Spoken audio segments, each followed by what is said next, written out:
जय हिंद दोस्तों, नमस्कार। स्वागत है आपका सिलेक्शन गुरुजी ऑनलाइन के ऑफिशियल यूट्यूब चैनल पर। आज हम बात करने वाले हैं हिंदी के प्रमुख प्रश्न जो कि लगातार उत्तर प्रदेश पुलिस तथा अन्य उत्तर प्रदेश के परीक्षाओं में लगातार पूछे जाते रहे हैं, और उन प्रश्नों के साथ साथ उन प्रश्न के एडिशनल इन्फॉर्मेशन की भी जानकारी हम लोग साथ साथ करेंगे। देर न करते शुरू करते हैं। आज का पहला प्रश्न, जहाँ बिना कारण के कार्य का होना पाया जाए वहाँ कौन सा अलंकार होता है? जहाँ बिना कारण के कार्य का होना पाया जाए, विरोधाभास, विभावना, वक्रोक्ति या विशेषोक्ति। यदि आपने चुना ऑप्शन नंबर बी तो बिल्कुल सही जवाब है। जहाँ बिना कारण के कार्य का होना पाया जाता है वहाँ विभावना अलंकार होता है। अब विभावना अलंकार का डेफिनेशन क्या होता है कि भाई, एक एग्जाम्पल के तौर पे जहाँ जैसे बोलते हैं पग बिनु चले सुने बिनु काना, है ना, मतलब पग के बिना चल रहे हैं और कान के बिना सुन रहे हैं, तो वहाँ पे क्या हो जाएगा? विभावना अलंकार हो जाएगा। अगला प्रश्न, रस सूत्र के जनक माने जाते हैं भरत मुनि, अभिनव गुप्त, तुलसीदास या भट्टनायक। यदि आपने चुना ऑप्शन नंबर ए भरत मुनि तो बिल्कुल सही जवाब है। रस सूत्र के जो जनक है वो भरत मुनि है। भरत मुनि के नाट्य शास्त्र से रस शब्द की निष्पत्ति हुई है। किससे? नाट्य शास्त्र से। और भरत मुनि के अनुसार रसों की संख्या 8 थी, लेकिन वर्तमान में काव्य रसों की संख्या कितनी हो गई है? 9 हो गई है। कितनी हो गई है? 9 हो गई है। अगर रसों में सर्वश्रेष्ठ रस की बात करें तो श्रृंगार रस को रसों का राजा कहा जाता है, और श्रृंगार रस का अस्थाई भाव रति होता है। अगले प्रश्न, संतो भाई आई ज्ञान की आंधी रे पंक्ति में कौन सा अलंकार है? उपमा, अन्योक्ति, रूपक या अतिशयोक्ति।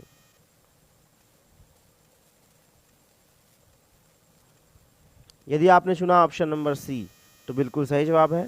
संतो भाई आई ज्ञान की आंधी रे, यहाँ पे रूपक अलंकार है। अब रूपक अलंकार का गुण क्या होता है कि जहाँ गुण की अत्यंत समानता के कारण जो है उपमेय में ही उपमान का अभेद आरोप कर दिया जाए।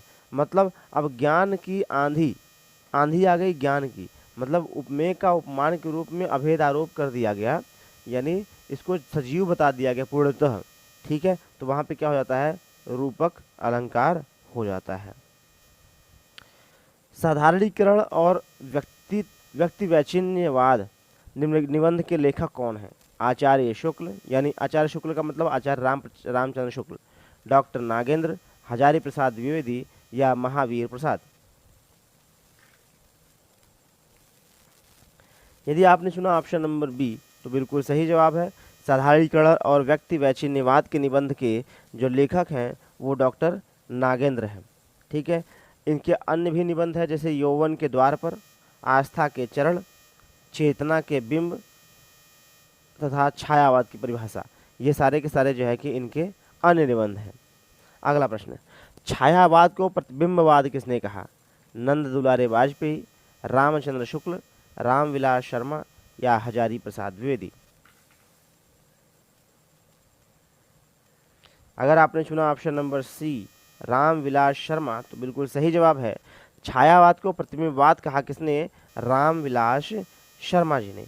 छायावाद में कविता करने का उद्देश्य जो होता है वो स्वांत सुखाय होता है, और छायावाद में व्यक्तिक भावना प्रबल होता है। छायावाद में अतिशय कल्पनाशीलता होती है। ठीक है, कल्पनाशील जो कविता होती है या काव्य होता है वो अत्यंत क्या होता है? अत्यंत कल्पनाशील होता है। चलिए अगला प्रश्न देखते हैं। स्वर्ग बनाया है जो मैंने उसे न विकल बनाओ, अरे अप्सरे उस अतीत के नूतन गान सुनाओ। यह पंक्ति जो है कामायनी के किस सर्ग से ली गई है? कर्म सर्ग, श्रद्धा सर्ग, आनंद सर्ग या फिर वियोग सर्ग।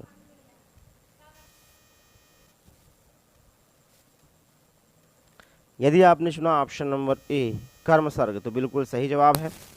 जो उपयुक्त दी हुई पंक्ति है, स्वर्ग बनाया है जो मैंने उसे विकल बनाओ, अरे अप्सरे उस अतीत के नूतन गान सुनाओ, यह कामायनी जो कि जयशंकर प्रसाद जी द्वारा लिखी गई है उसके कर्म सर्ग से ली गई है।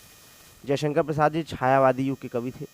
ठीक है, छायावादी युग का कवि होने का मतलब हो गया उसमें कल्पनाशीलता होती है, सबसे अधिक कल्पनाशीलता छायावादी कवि युग में होता है।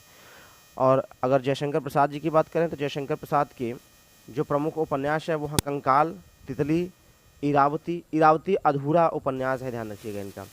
और प्रमुख नाटक इनके जो है वो करुणालय है, सज्जन है, कामना है, विशाख है, कल्याणी परिणय है, अजात शत्रु है, चंद्रगुप्त है। इस प्रकार के अन्य जो है इनके निबंध हैं।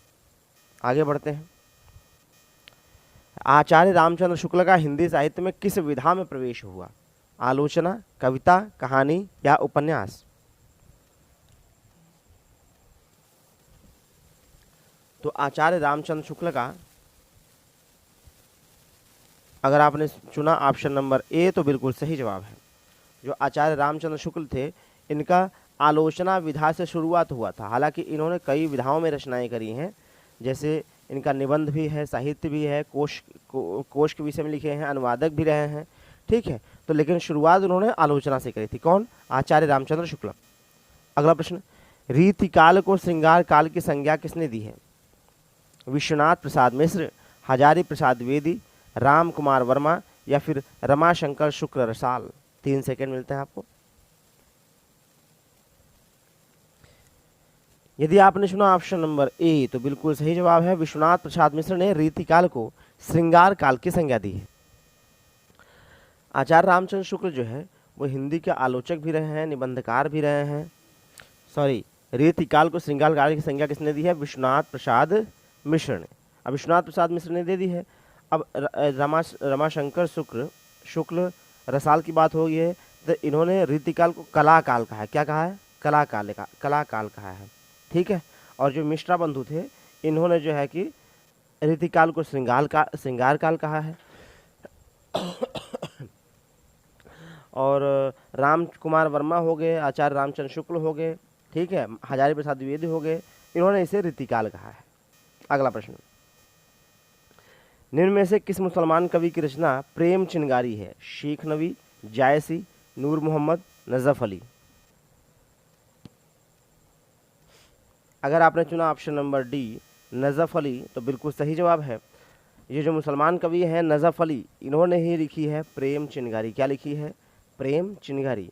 जबकि जो हम ये जायसी लिखा है, इनका पूरा नाम है मलिक मोहम्मद जायसी। इन्होंने ही लिखा है पद्मावत, अखरावट, आखिरी कलाम, चित्ररेखा। ये जायसी द्वारा जो है कि लिखा गया रचनाएं हैं, ठीक है। और नूर मोहम्मद की बात किया जाए तो नूर मोहम्मद ने इंद्रावती लिखी है, और अनुराग, बांसुरी, ये सारे इंद्रावती ने। और शेख नबी ने ज्ञानदीप लिखा हुआ है, ठीक है। अगला प्रश्न,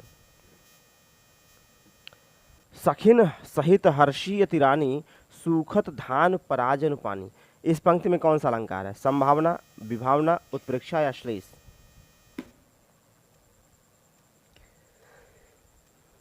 यदि आपने चुना ऑप्शन नंबर सी उत्प्रेक्षा अलंकार तो बिल्कुल सही जवाब है। अब उत्प्रेक्षा अलंकार में क्या होता है कि जब उपमेय में उपमान की संभावना की जाती है तो वहाँ उत्प्रेक्षा अलंकार होता है। इसके जो पहचान चिन्ह होते हैं वो मन मानो हो, जनु जानो हो, जानो ज्यों। अब देखो जनु आ गया ना, तो इससे आप निकाल लीजिए कि ये जो है उत्प्रेक्षा अलंकार है। सौ शिवधनु मृणाल की नाई, तोरहु राम गणेन गुसाई। इस पंक्ति में किस अलंकार का प्रयोग है? विभावना, वक्रोक्ति, अर्थ अंतर्न्यास या फिर उपमा अलंकार? 3 सेकंड। अगर आपने चुना ऑप्शन नंबर डी तो बिल्कुल सही जवाब है। देखिए, जहाँ दो वस्तुओं के रूप, रंग, गुण या धर्म के आधार पर समानता का बोध कराया जाता है तो वहाँ उपमा अलंकार होता है, ठीक है। तो इस कविता में कौन सा अलंकार हो जाएगा? उपमा अलंकार। हिंदी साहित्य में राम काव्य के मुख्य प्रेरणा स्रोत कौन है? तुलसीदास, राघवानंद, स्वामी रामानंद या नाभादास?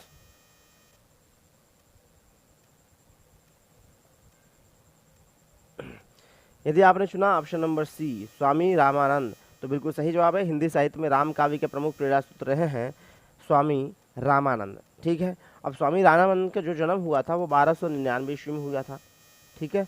और इनके गुरु का नाम, ये जो राघवानंद है ये इनके गुरु है। राघवानंद इनके गुरु का नाम है। ये राम भक्ति के सांप्रदायिक रूप देने वाले सर्वप्रथम आचार्य थे। उन्हीं की प्रेरणा से मध्ययुग तथा उसके अनंतर प्रचुर राम भक्ति साहित्य की रचना हुई थी। अगला, निम्न में से कौन सा संयुक्त स्वर है? ए ऐरी, अ ए ओ, आ ए औ, ए ओ औ।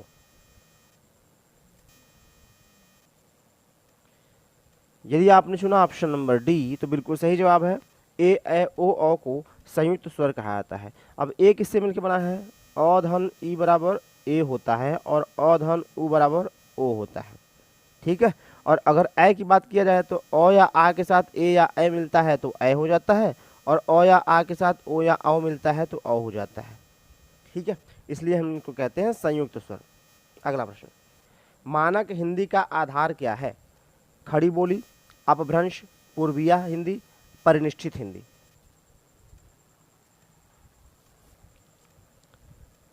यदि आपने चुना ऑप्शन नंबर ए खड़ी बोली तो बिल्कुल सही जवाब है। मानक हिंदी का जो आधार जो है वो खड़ी बोली है। खड़ी बोली से हमारा मानक हिंदी उत्पन्न हुआ है। अब ये मानक हिंदी क्या होता है? जो हमारा भाषा जो होता है, ऐसा रूप उसका जो भाषा के प्रयोगकर्ता के द्वारा अन्य भाषा भाषियों के लिए आदर्श होता है, जिसके माध्यम से वे भाषा को सीखते हैं, उस भाषा का जो है पत्राचार करते हैं, उसी से व्यवहार करते हैं, सरकारी कामकाज, सामाजिक सांस्कृतिक आदान प्रदान करते हैं, तो उस भाषा को हम मानक भाषा कहते हैं। जैसे हिंदी हमारी मानक भाषा है और उसका जो मूल रूप आधार है वो खड़ी बोली है।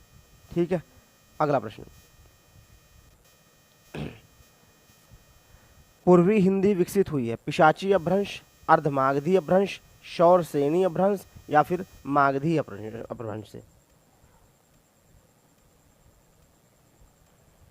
यदि आपने चुना ऑप्शन नंबर बी अर्धमागधी अपभ्रंश तो बिल्कुल सही जवाब है। पूर्वी हिंदी का जो विकास हुआ है वो अर्धमागधी अपभ्रंश से हुआ है। अब पूर्वी हिंदी के अंतर्गत बोलियां कौन कौन सी आती हैं? एक आती है अवधी, दूसरी आती है बघेली और तीसरी आती है छत्तीसगढ़ी।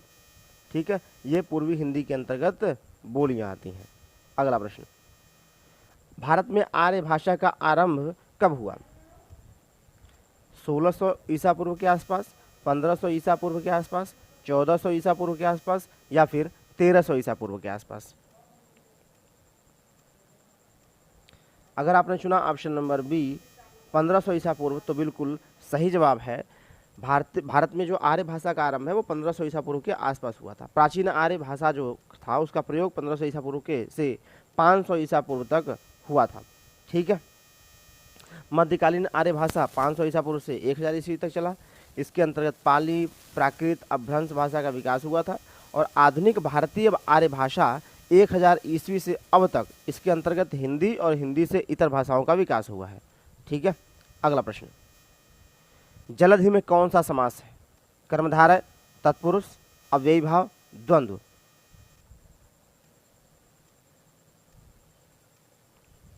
अगर आपने चुना ऑप्शन नंबर बी तत्पुरुष तो बिल्कुल सही जवाब है। जलधि को हम जब समास विग्रह करेंगे तो हम कहेंगे जल को धारण किया हुआ। क्या? जल को धारण किया हुआ। तो आपने कहा जल को, है ना, जल को धारण किया हुआ, इसमें कौन सा? कर्म तत्पुरुष समास हो जाएगा ना। आपको बताया मैंने पिछले वीडियो में कि जब कभी भी तत्पुरुष समास को आपको चेक करना हो, आप देखिए कारक का प्रयोग यदि हुआ है समास विग्रह में तो ये तत्पुरुष समास का पार्ट हो जाएगा और ये कर्म तत्पुरुष है। हालांकि यहाँ पे केवल तत्पुरुष पूछा है तो आपने कहा तत्पुरुष समास है, इसमें पार्ट बताने की जरूरत नहीं है। यदि आपने पूरा वीडियो देखा तो आपका बहुत बहुत धन्यवाद। अगर आपने जो है कि वीडियो पसंद आया हो आपको तो लाइक कर दीजिएगा, दोस्तों के साथ शेयर कीजिएगा, चैनल पे नए हैं तो सब्सक्राइब कर लीजिएगा। मिलते हैं अगले वीडियो में, तब तक के लिए जय हिंद, जय भारत।